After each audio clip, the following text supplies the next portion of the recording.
We are introduced to Morgan Guillory, a single mother of 3 working as a night janitor at the LAPD during one of her shifts. While cleaning, she accidentally knocks over a murder case file. As she gathers the scattered crime scene photos, she experiences vivid flashes of the crime itself and realizes that the case's primary suspect, the victim's wife, is actually a victim as well. Acting on this insight, she discreetly marks the revelation on the LAPD's murder board before leaving. The next day, Detective Adam Karadek, lead investigator on the case, returns to the station and is furious to discover that the board has been altered. He demands the night shift surveillance footage, where Morgan is seen tampering with the evidence. Intrigued, he brings up in for questioning.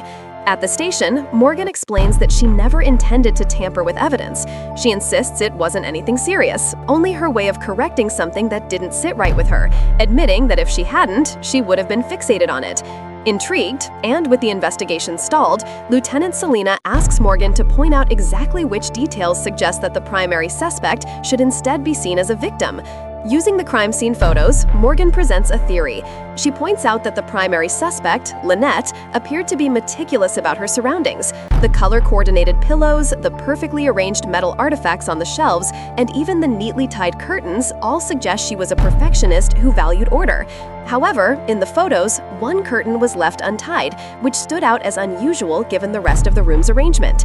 Morgan proposes that the curtain tieback had been used to restrain someone to a chair, with their legs secured using tape, explaining why traces of hair were found on it.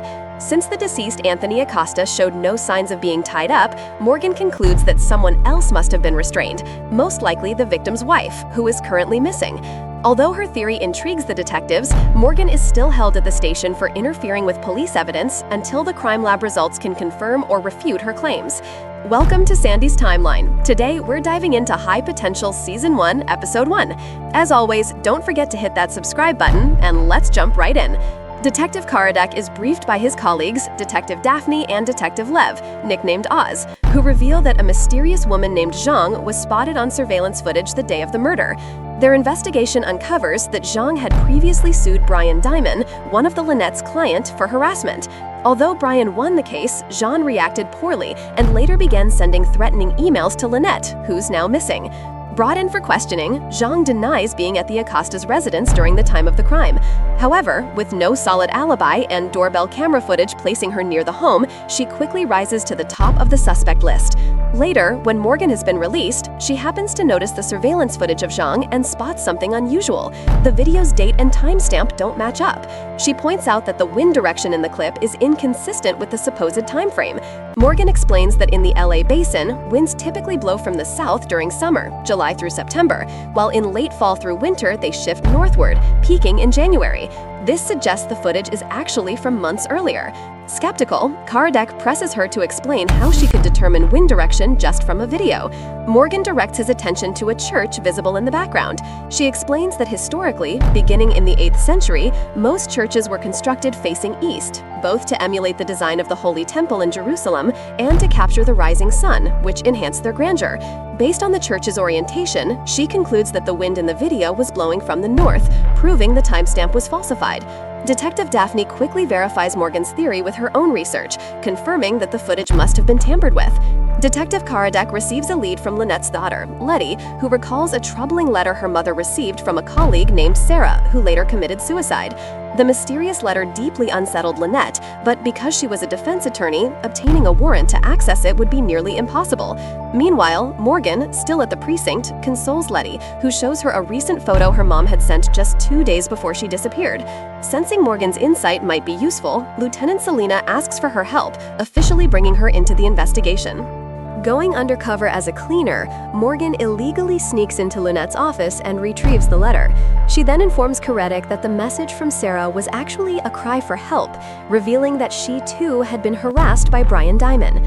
This revelation reframes Brian as someone who not only had a history of predatory behavior, but also a motive for silencing Lynette if she intended to expose him.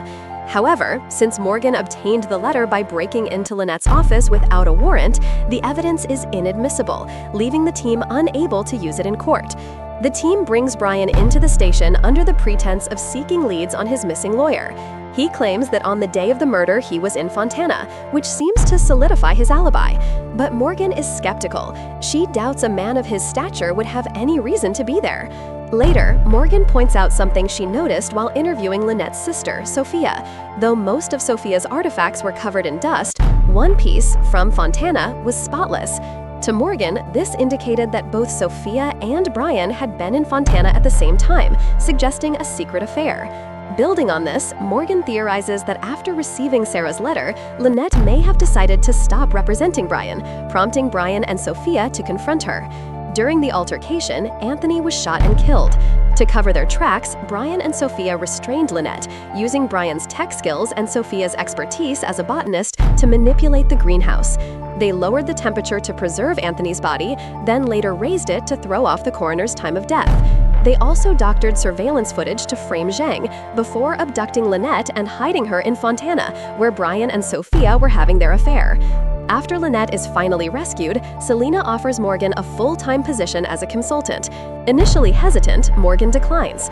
But after a difficult conversation with her eldest daughter, Ava, she reconsiders and agrees, on two conditions: that Selena covers childcare expenses and helps her track down her first husband, Roman, who mysteriously disappeared 15 years ago.